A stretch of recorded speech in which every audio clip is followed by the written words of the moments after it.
한 주간도 평안하셨습니까? 부흥회를 통해서 큰 은혜 받았습니다. 부흥회는 끝났지만 우리 심령의 부흥은 이제부터 시작되는 줄로 믿습니다. 모두 다 반석 위에 있는 것 같은 안정된 삶을 원하고 있습니다. 모두 다 안정된 삶을 원하십니까? 아멘이라고 대답을 하셨습니다. 안정된 삶이라고 했을 때 사람들이 떠올리는 게 뭐가 있을까요? 야, 뭐가 채워지면 나한테 안정된 삶이 주어지겠다. 예, 제가 질문을 드렸습니다. 사람들이 보통 뭐를 안정된 삶이라고, 뭐가 내게 주어지면 안정된 삶이라고 여겨질까요? 예, 답을 제가 손가락으로 표시했습니다. 다들 그렇게 생각하고 있는 것 같아요. 예. 뭐니 해도 money다. 예. 안정된 삶을 위해서 이 돈이, 이 물질이 채워지면 그러면 다 끝난 거지, 뭐 거기서 더 말할 게 있겠느냐, 이렇게 사람들이 생각하는 것 같습니다. 그러나 실상이 그렇지 않다는 거죠. 복권 당첨된 사람들의 삶, 복권 당첨되고 난 후의 삶, 그들의 심리 상태를 이렇게 보여주는, 또 그것에 대해서 얘기하는 것을 제가 잠깐 들었는데요. 복권에 당첨되면 제일 많이 바꾸는 거 뭘까요? 아파트? 집? 차? 아니요. 답이요. 배우자래요. 배우자를 바꾸요. 여기 저기 누구 아내나 남편이요, 복권 샀으면 그거 당첨되지 않기 위해서 기도하셔야 됩니다. 그거 당첨됐다가는 이게 뭐 가정에 큰 편집풍파가 일어날 수 있습니다. 통계에 의하면 복권 당첨된 사람 중에 3분의 1이 파산을 하고요, 그 3분의 2는 잘 먹고 잘 사느냐, 그렇지 않고 75%는 내가 더 불행해졌습니다 라고 얘기를 한다는 것입니다.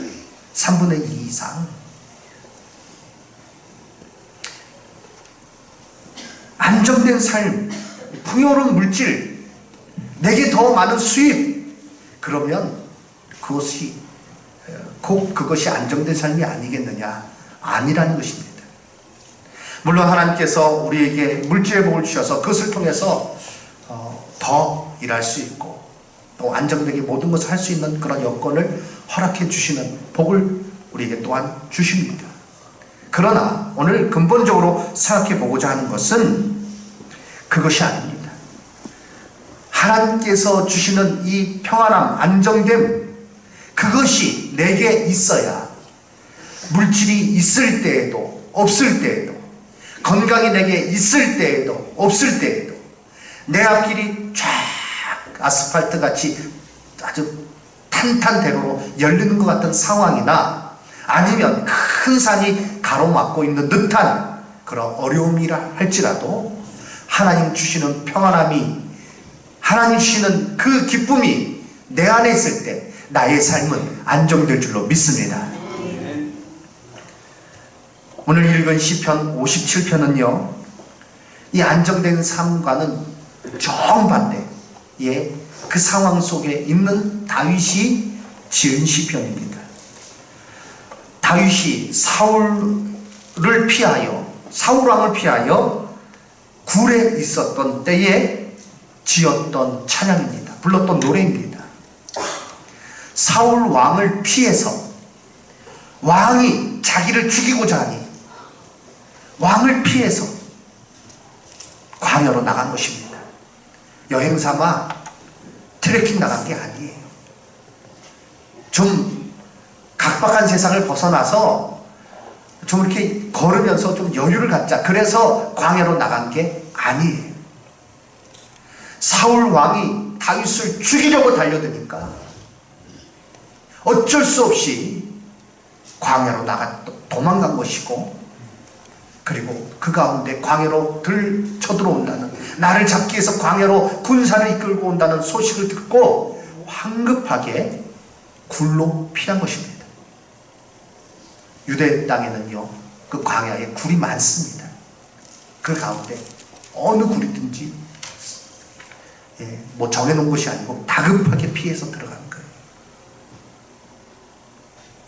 거기는요, 더 이상 피할 곳이 없어요. 그 안에 들어가서 발각되면. 왜 인생 막장이다 그런 표현을 쓰잖아요. 막다른 길이다 그런 표현을 쓰잖아요. 다윗이 지금 그러한 상태에 있었던, 평안한 삶, 안정된 삶과는 정반대의 상황에서 지어진 시편입니다. 그러나 다윗은 평안을 넘어서 기쁨의 찬양을 드리고 있습니다. 오늘 이 본문 말씀을 통해서 우리가 몇 가지를 생각해 보고자 합니다. 첫 번째, 주변에 일어난 일들로 인하여 나는 어떻게 반응하는가 하는 것입니다. 말씀드렸다시피 다윗이 목숨을 유지하기 위하여 굴로 피신할 수밖에 없었던 이유는 사울 왕의 시기 때문입니다.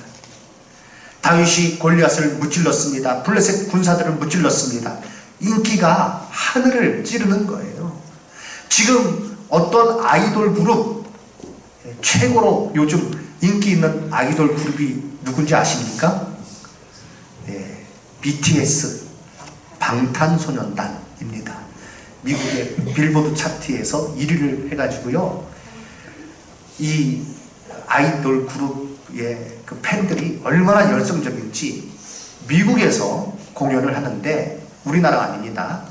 미국 청소년들이 그 티켓을 사기 위해서, 입장하기 위해서 티켓은 먼저 샀고 앞자리에 입장하기 위해서 줄을 서는데, 거기에 며칠을 갖다가 텐트 치고 노숙을 하면서 앞자리에 서기 위해서 줄을 쭉 서는데 그 줄이 끝이 안 보여요. 티켓은 이미 돈이 났고 암표가 우리나라 돈으로 몇백만 원에 거래된다고 하더라고요.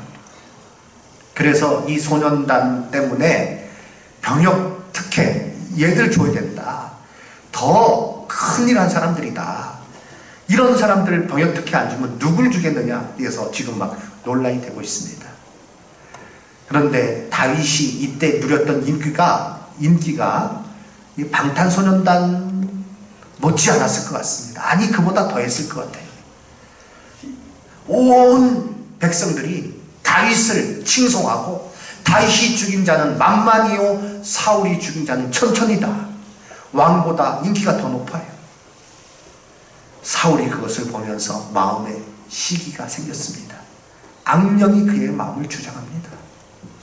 그래서 그렇게 위대한 공원을 세우고 자기 사위된 다윗을 죽이려고 창을 던지고 칼을 빼들고 도망가니까 군사를 이끌고 도망간 것을 알아내서 쳐들어가고, 그 주변에 있는 간신배들은 다윗을 죽이기 위해서 혈안이 돼서 같이 동조해서 다윗을 위태롭게 만드는 그런 상황이 지금 다윗의 상황이에요. 이처럼 억울한 일이 어디 있겠습니까? 다윗은 6절에 그래서 하나님, 내 영혼이 억울합니다. 6절에 그렇게 고백하고 있어요. 내가 억울합니다. 내 영혼이 억울합니다. 억울한 일 당해보셨습니까? 어떤 것 때문에 억울한 일을 당하셨습니까? 어떤 오해를 당하셨나요?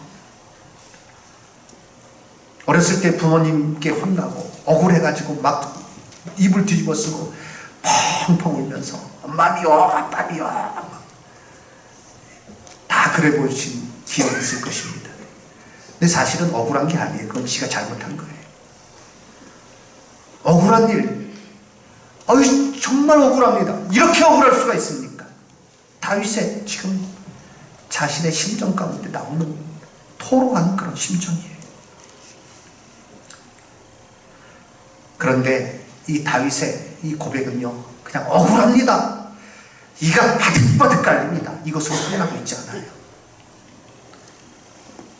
다윗은요, 그 억울함이 억울함으로 끝나지 않고 놀라운 찬양으로 이어지고 있고요. 나중에 사울 왕에 대해서도 어떻게 합니까? 죽일 수 있는 절호의 기회가 2번이나 있었지만 사울 왕은 죽이지 않습니다. 오히려 사울 왕의 죽음에 대해서 슬퍼합니다. 그 자녀 후손을 잘 돌보아줍니다. 헨리 나우엔이라는 분은 상처 입은 치유자라는 책을 썼습니다. 거기서 그리스도인들의 모습이 바로 이 같은 모습이어야 된다.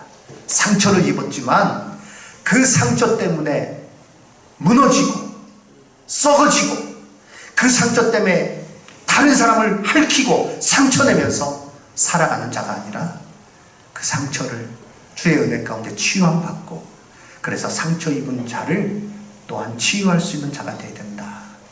그는 그 책에서 그렇게 강조하고 있어요. 다윗의 모습이 상처 입은 치유자예요. 오늘 여기 계신 성도님들, 삶의 여러 가지 굴곡 가운데 많은 아픔을 갖고 계신 성도님들이 계실 것입니다. 그러나 주의 은혜 가운데 그것이 치료됨으로 말미암아 그것이 살면서 악한 일로 다른 사람을 상처 주는 일로 드러난 것이 아니라 그것으로 인하여 그 아픔을 가진 사람들, 연약한 사람들 돌보고 제가 압니다. 제가 그 아픔을 압니다. 제가 그 어려움을 알고 있습니다. 그러나 하나님의 은혜는 더 놀랍습니다. 위로하고 그들을 품을 수 있는, 그들을 치유할 수 있는 예수님께서 우리에게 보여주신 그 놀라운 사랑을 가지고 다가갈 수 있는 우리 성도님들 다 되시기를 주님의 이름으로 축원합니다. 나는 어떻습니까? 역경으로 인하여, 환난으로 인하여, 불안한 상황으로 인하여 흔들리고 넘어지고 남을 더 힘들게 하고 그 가운데서 믿음에서 떠나는 자가 아니라 그 일로 인하여서 하나님 앞에 더 가까이 나가고 주의 뜻을 발견하고 굳게 서시는 우리 성도님들 되시기를 주님의 이름으로 축원합니다. 이를 위해서 반드시 필요한 것은 은혜를 구하는 일이에요. 그래서 오늘 시편 57편 1절에 하나님이여 내게 은혜를 베푸소서, 내게 은혜를 베푸소서라고 기도하고 있습니다. 1절 우리 다 같이 한번 우리 중심의 기도로 다윗이 고백했던 그 고백이 아니라 나의 고백으로 이 시간에 다 같이 한번 읽도록 기도를 드리도록, 우리 설교 시간이지만 이 기도입니다. 1절 중간까지 우리 기도로 드리도록 하겠습니다. 함께 드리겠습니다. 하나님이여 내게 은혜를 베푸소서, 내게 은혜를 베푸소서. 아멘. 하나님 내게 은혜를 베풀어 주세요. 하나님 내게 은혜를 베풀어 주세요. 내게 은혜를 베풀어 주세요. 그래서 이 어려움을 이길 수 있게 해주세요. 이 어려움 가운데 무너지지 않게 해주세요. 이 어려움으로 인해서 잘못된 선택하지 않게 해주세요. 어려움으로 인해서 더 하나님께 나아가기를 원합니다. 기도할 때 하나님께서 그 기도를 들으시고 응답해 주셔서 나의 삶이 더 귀하게 하나님 앞에 쓰임받는 삶이 될 줄로 믿습니다. 이를 위해서 참 필요한 것은 이 은혜를 구하는 가운데 우리가 더 구체적으로 들어가서 구해야 될 것이 있다면 바로 확정된 마음입니다. 주님의 뜻 안에, 진리 안에 든든히 서 있는 그 상태, 그것이 우리에게 필요한 것입니다. 우리를 미혹하는 일들이 많이 있습니다. 어려움 당할 때 사단이 얼마나 우리를 유혹합니까? 그 가운데 잘못된 선택하도록 얼마나 많은 미혹을 넣어줍니까? 하나님을 원망하게 만들고요, 주변의 사람들을 원망하게 만들고요, 주변의 환경을 탓하게 만들고요, 너 때문에 내가 이렇게 되었다라고 원망하게 만들고, 그리고 손톱을 세우고 남을 핥히려고 하는 그런 마음에, 그런 격앙된 마음 우리에게 넣어주는데, 그러나 하나님의 뜻 가운데 내 마음이 확정되어 있으면 결코 그렇게 되지 아니하는 것입니다. 그러므로 중요한 것은 하나님의 뜻에 확정된 마음이 중요합니다.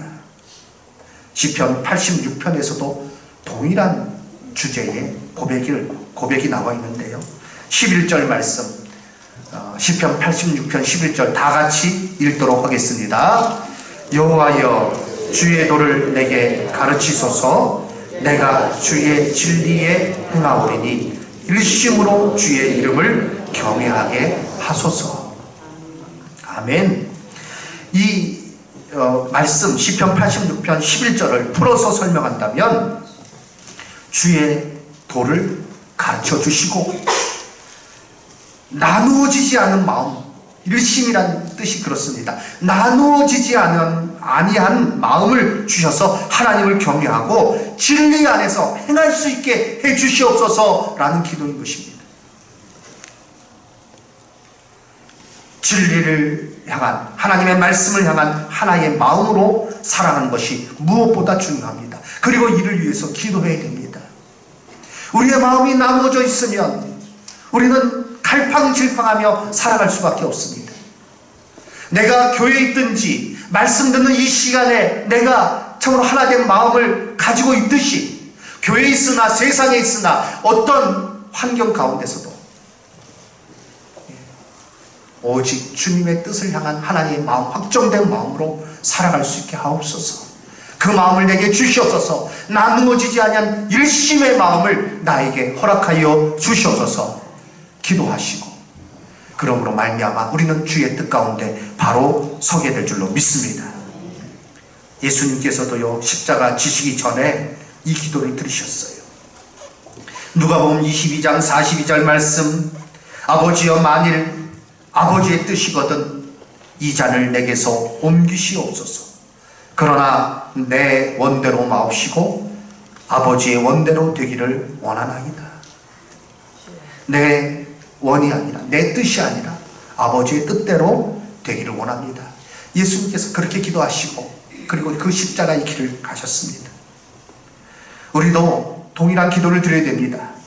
확정된 마음, 하나님의 뜻에 확정된 마음으로 이 시대를 살아갈 수 있도록, 내 주변에 어떠한 일이 벌어진다 할지라도 흔들리지 아니하는 하나의 마음으로 하나님의 뜻을 따르는 자가 되도록 우리는 기도해야 되고, 그 은혜를 구해야 되고, 그 능력을 받아서 이 땅을 살아야 할 줄로 믿습니다. 하나님께서 기도하는 자에게 그러한 힘을 주십니다. 1950년대 후반 웨스트 버지니아 주에 콜우드라는 작은 탄광촌이 있었습니다. 우리나라로 말하면 사북이나 그런데, 정선 사북, 탄광촌. 거기는 탄광 외에는 다른 것이 없어요. 탄광 때문에, 석탄 캐는 것 때문에 마을이 생긴 거예요. 거기서 지내는 이 고등학생, 아버지가 탄광의 엔지니어로 일하고 있습니다. 그리고 그 아버지의 소원은 자기의 뒤를 이어서 그 탄광의 엔지니어로 일하는 거예요. 책임자로 일하는 거예요. 그의 이름은 호모 시컴입니다. 그런데 그 당시에 어떤 일이 벌어졌는가? 소련에서 최초로 인공위성을 발사를 했어요. 성공했어요. 그리고 미국 전역에 그것이 이제 뉴스로 쫙 나갔을 때, 이 호모 시컴은요, 내가 저 로켓을 쏘아 올리는 자가 되겠다, 나도 로켓을 만들어서 쏘아 올리겠다, 그런 결심을 합니다. 그런데 그 탄광촌 조그만 마을에 그거에 관련된 책도 하나도 없고요, 누구 도움을 줄 사람도 없는 거예요. 열심히 혼자 연구하고, 또 책을 또 이렇게 외부에서 빌려오고, 그리고 몇몇 친구들과 이렇게 힘을 합쳐서 로켓을 만듭니다. 우스꽝스럽도 처음에 잘못 날아가고, 그리고 폭발을 하고, 그런데 중단하지 않아요. 아버지는요, 너무너무 그걸 싫어하는 거예요. 주변의 사람들도 다 조롱하면서 웃습니다. 그러나 뜻을 굽히지 않습니다. 그러던 중에 로켓 발사에 한번 이렇게 성공을 해서 계속 이제 기술이 개량된 가운데 성공을 했는데 주변에 산불이 일어났어요. 이 로켓 때문에 산불이 일어났다 그래가지고 호머, 히컴과 그 친구들이 경찰서에 잡혀갔어요. 물론 바로 이제 풀려나긴 했지만 그런 어떤 어려운 가운데 로켓 연구를 중단해야 되는 시점에 이르렀는데, 그런데 그 주변에 어머니가 그를 뒤에서 뭐 이렇게 후원을 합니다. 라일라 선생님이 계셨는데 그에게 꿈을 심어줍니다. 격려해 줍니다. 자신감, 용기를 불어넣어 줍니다. 어려운 가정 형편 속에서도 꿈을 포기하지 않았던 히컴은 결국 그 어려움을 이겨내고 로켓을 멋지게 쏘아올리는데 성공을 하고요. 그리고 미국의 전국 과학경진대회에 나가서 대상을 수상합니다. 그 후에 그는요, 버지니아 공대로 그 덕분에 진학할 수 있게 되었습니다. 그리고 졸업하고 17년 동안 미 항공우주국 나사에서 로켓 설계와 우주 비행사 훈련을 담당하는 아주 나사의 전설적인 인물이 됐어요. 그것을 그린 영화, 실화를 바탕으로 한 영화가 제작이 되었는데 옥토버 스카이라는 영화입니다. 10월의 하늘, 뭐 그 정도 되겠죠. 끊임없이 내가 이것을 하겠다라는 하나의 마음으로 나아갔을 때 그는요, 많은 사람에게 존경받는 사람이 되었고 큰 일을 이루는 자가 되었습니다. 우리가 하나님의 뜻을 향한 이 확전된 마음을 가지고 어려움이 있다 할지라도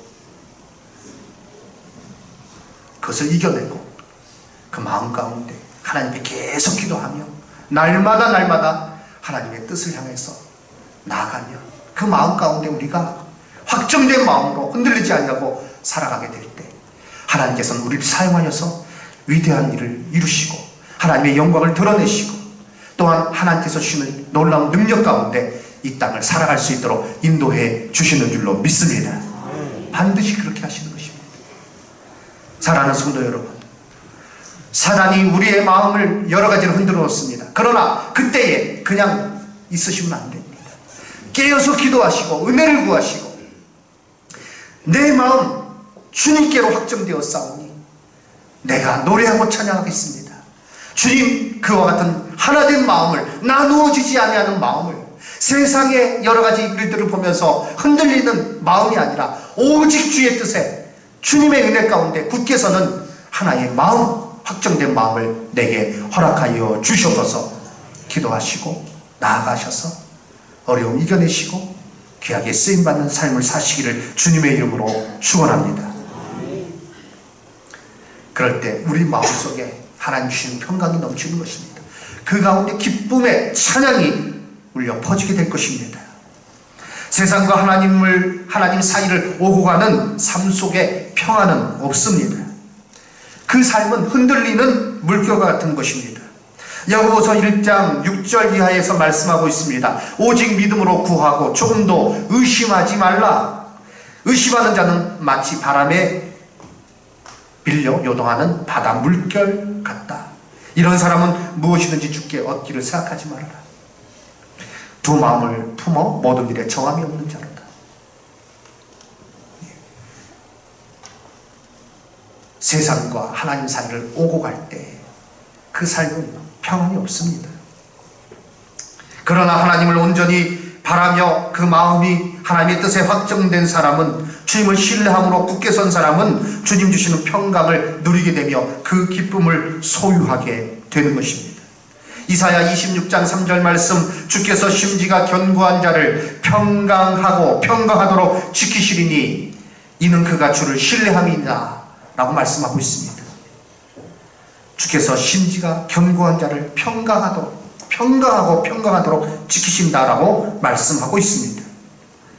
그렇습니다. 오늘 본문에서도 이 기쁨을 노래하고 있습니다. 오늘 7절 이하 9절까지의 말씀을 보시기 바랍니다. 화면에 띄워주시기 바랍니다.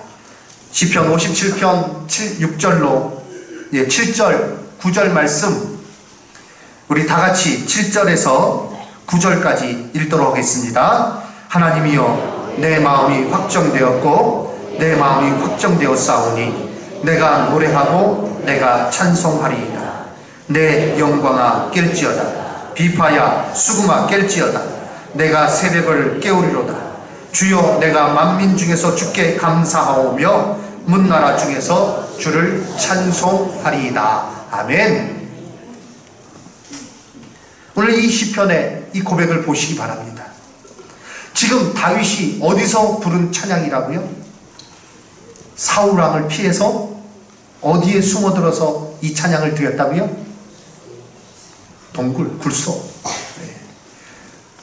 예배 시작하면서 말씀드렸는데 벌써 잊으신 건 아니시죠? 굴속에서 찬양 드린 거라고 찬양 드린 지은 찬양이에요. 그런데 여기서 온갖 악기가 다 동원되고 있어요. 내 영광아 깰지어다. 비파야 수금아 깰지어다. 동굴에 피신이 나면서 무슨 비파가 있고 무슨 수금이 있겠습니까? 그런데 그의 마음속에 하나님 앞에 하나님의 뜻을, 하나님의 신뢰하심, 하나님의 인도하심, 그 은혜 베풀어 주심, 그 가운데서 반드시 지켜주심, 나를 구원해 주신 하나님, 그 은혜가 생각되니까 그것이 확실하게 믿어지니까 온갖 마음에서 악기가 다 동원되는 거예요. 그리고 그는요, 내가 만민 중에서 주께 감사합니다.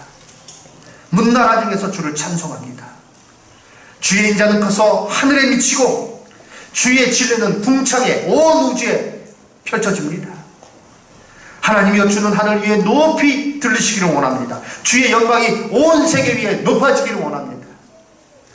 이 찬양의 가사를 보면 세계 최고봉 에베레스트 산 위에 올라가서 꼭대기에 올라가서 부른 찬양 같아요. 그곳에서 큰 소리로 주의 영광이 온 하늘에 미치고 주의 진리가 온 우주에 넘치기를 원합니다. 만민 중에서 내가 주께 감사드립니다. 주는 하늘 위에 높이 들리시기를 소원합니다. 주의 영광이 온 세계 위에 가득하기를 내가 원합니다. 정말 높은 곳에서 부른 찬양 같지 않습니까? 그러나 이 찬양은요, 가장 어려운 때에 동굴에서 막다른 곳에서 캄캄한 곳에서 부른 찬양이에요.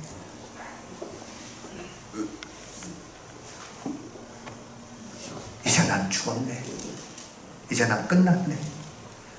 내 인생 어쩌다 이렇게 됐을까? 정말 억울하다. 억울해서 못 살겠다. 이가 바득바득 갈린다. 내가 무엇을 할 수 있으랴? 자포자기하고 에이, 칼로 여기다 걸까?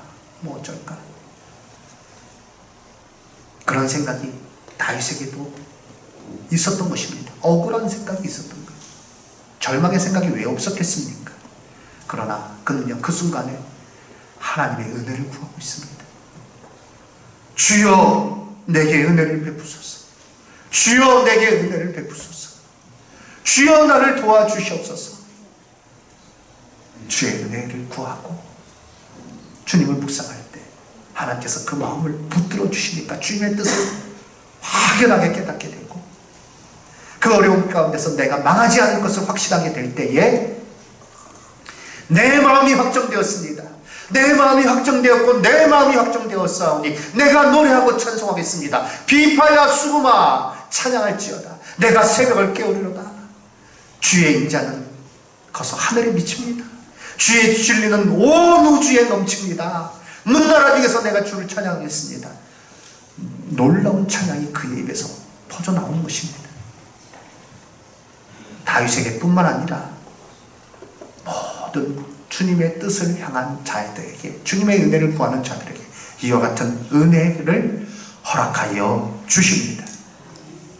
그리하여서 저로 그 고난을 이겨낼 수 있게 해주시고 영원한 삶의 그런 어떤 소망 가운데 기쁨의 찬양을 드리며 그 열매를 맺으며 살아가도록 은혜를 더하여 주실 줄로 믿습니다. 그러므로 우리는 하나님 앞에 기도해야 됩니다. 그러므로 그 은혜를 사모해야 됩니다. 내 마음이 주님께로 확정되도록 말씀과 기도 가운데 깨어 있기를 주님의 이름으로 축원합니다. 세상의 것은요 다 지나가는 것이에요. 세상의 것은 다 허무한 것입니다. 요한일서 2장 17절 말씀, 이 세상도 그 조역도 지나가되 오직 하나님의 뜻을 행하는 자는 영원히 거한다 라고 말씀하고 있습니다. 그렇습니다. 하나님의 뜻 가운데 확정된 마음으로 살아가시기를 주님의 이름으로 축원합니다. 매일매일 깨어서 하나님 묵상하고 하나님과의 교제의 끈을 놓지 아니하므로 하나님과의 예배가, 하나님께 드리는 예배가 늘 삶 가운데 있음으로 말미암아 하나님의 뜻에 확정된 마음으로 이 땅을 살아가시고, 그러므로 주변의 일들은 소란하고 주변은 어지럽다 할지라도 가장 안정된 가운데, 평안한 가운데 이 땅을 살아가시고 하나님의 영광을 선포하시는 저와 여러분 다 되시기를 주님의 이름으로 축원합니다. 아멘.